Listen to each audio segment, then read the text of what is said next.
Shalom, goddammit! This is Rabbi Sol Solomon of Temple Sons of Bitches in Great Neck, New York, and I'm here with a few moments of Talmudic reasoning, of intellectual scrutiny, and of neurotic complaining, as I ask and answer the question, is it good for the Jews?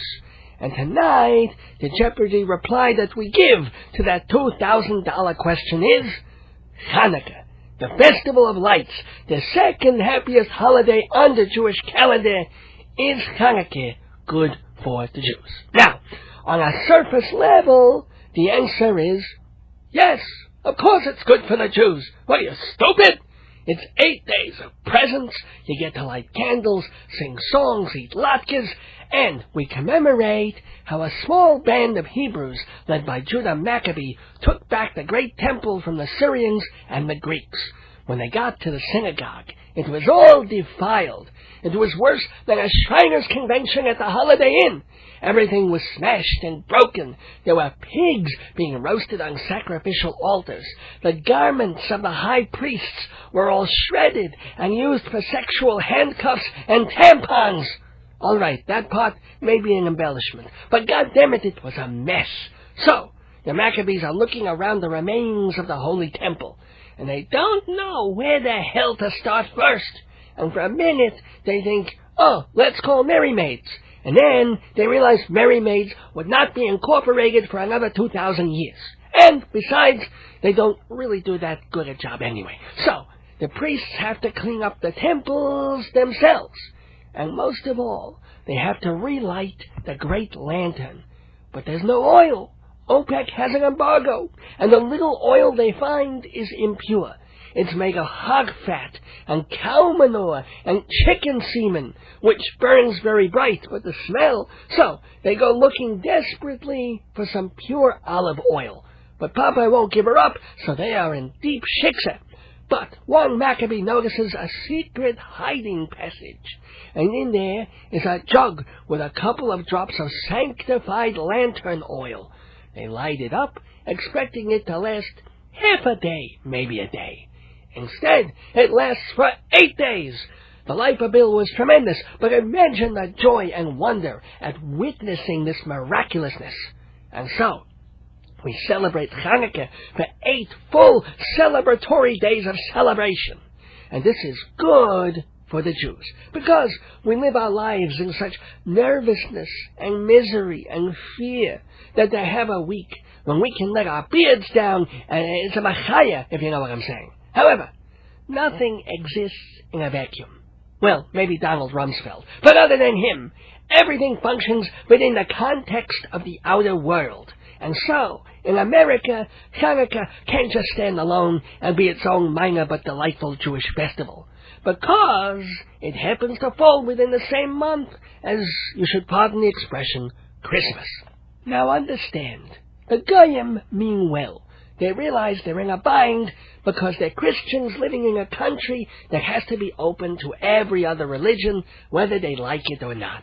Also, by law, the Goyim can't Christianize America. It's in the Constitution.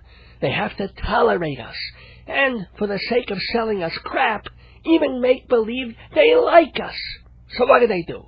They don't want us to feel guilty about not having a steak in Christmas.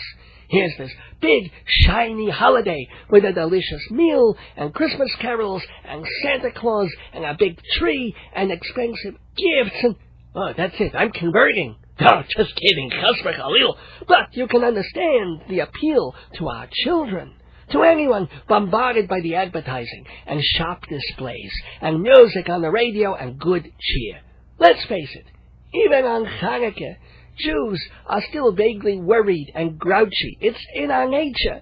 And besides, little Yankel feels just fine about getting $1 and a handful of chocolate money, until he crosses the street and sees little Timothy with a $20 and a new PlayStation. So, through the best of intentions, the Goyim have forced the Jews to ratchet up the importance of Chanukah. We have electric menorahs and blue and white decorations, and you have to give a bigger gift on the first day. You go into stores and banks, and everything is very balanced. Merry Christmas, Happy Chanukah, Happy Holidays. Merry Christmas, Happy Chanukah, Happy Holidays. And please don't spray paint our apartment buildings on Kwanzaa. And while there's nothing wrong with our neighbors recognizing us in this way, and there is certainly nothing wrong with making Chanukah more fun and high profile to our own people, it is bad for the Jews in the sense that we don't want to lose the uniqueness of our own holiday. Chanukah and Christmas are not one big festival. If it were, they would call it Christmaka. Yes, they both involve food and presents and playing games and having to kiss great aunts you don't even want to touch. But when a Jewish boy chick points at a Christmas tree, he has to realize it is not just a tree.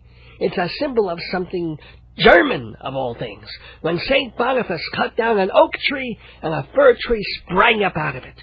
And when a Jewish girl sees Santa Claus, he's not just some out-of-work alcoholic making extra money at the mall. No, he's the embodiment of the Turkish Saint Nicholas, who gave a lot of gifts to children, and he didn't even molest them, that we know of. Well, maybe he had a secret room in his yurt. And when a Jewish family hears Silent Night on the television, it's not just a pretty tune about a round young virgin. It was written by a priest in the early 1800s to celebrate the night you-know-who popped out of Mary's love hatch. So, to lump Christmas and Chanukah together like meatloaf and stew waters down the meatloaf and, well, probably improves the stew, so that's a bad metaphor. But still, they are not the same thing. A Jewish family buying a Christmas tree is like a family of chickens buying a pet fox. Oh, it seems harmless and cute, but you wake up one morning and all that's left are chicken feathers and a couple of geeks. Remember, the letters on a dreidel are Nun, Gimel, Hey, Shin. There's no J for Jesus.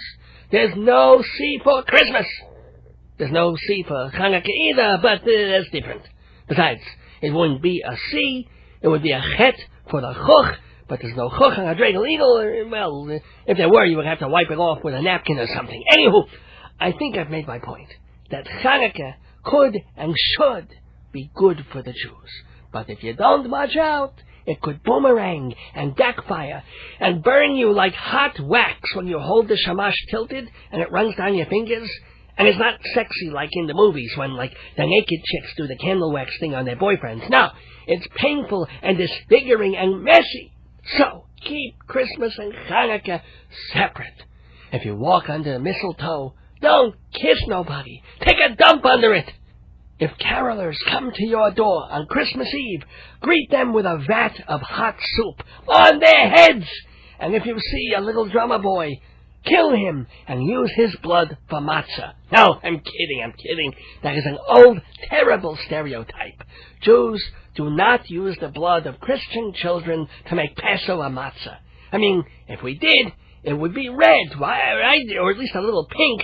But no, matzah, as we all know, is white and brownish beige. There is no children's blood in it at all. However, bone marrow... All right, I've said too much. This is Rabbi Sol Solomon, wishing you a most happy and traditional Chanukah on behalf of myself, my dear wife Miriam Libby, our 19 3/4 children, Nehemiah, Josiah, Shloimi, Chana, Rivki, Yehuda, Moish, Yechezkiel, Baruch, Avigdor, Yisrael, Hephzibah, Shaul, Aliza, Shimon, Gedaliah, Naphtali the elder, Naphtali the younger, and Fred, by my first marriage, and the fetus Beryl, who is starting the crown. I leave you with this poem. Spin the dreidel, light the lights, Chanukah's here for 8 straight nights. If the candle won't fit, then twist and jam it.